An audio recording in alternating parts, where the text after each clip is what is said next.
Hi, welcome to Srikrishna vlogs. ఇవాళ సొరకాయ రొట్టె ఎలా చేయాలో చూపిస్తాము, చూసేయండి. దానికోసం సొరకాయ కావాల్సినంత కట్ చేసుకొని మనం గ్రేట్ చేసుకోవాలి.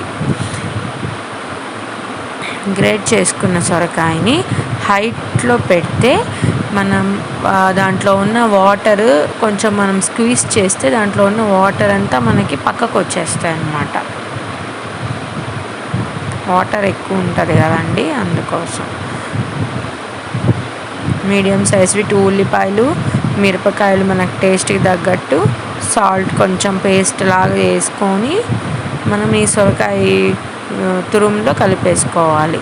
మనకి బియ్యం పిండి మనకి ముద్ద వచ్చేంతగా చూసుకొని బియ్యం పిండి కలుపుకోండి. అలా ముద్ద రావాలి చేతికి. ఇంకా పక్కన పెట్టేయండి. ఒక గిన్నెలో క్లాత్ని తడి చేసుకొని ఒక ప్లేట్ మీద పరుచుకోండి. ఈ లోపల పెనం పెట్టేయండి, హీట్ ఎక్కిపోతుంది. ఆయిల్ బ్రష్ చేసేయండి. ఈ క్లాత్ మీద మనము పక్కన పెట్టుకున్న సొరకాయని అట్లులాగా తట్టుకొని మనం పెనం మీద కాల్చుకోవాలి. అంతే, సింపుల్.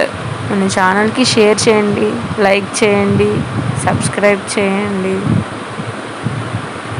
మధ్యలో హోల్స్ ఎందుకు పెట్టామంటే బాగా కాలడానికి అన్నమాట. 2 పక్కల బాగా సిమ్లో పెట్టి కాల్చుకోండి. అంతే, టేస్టీ టేస్టీ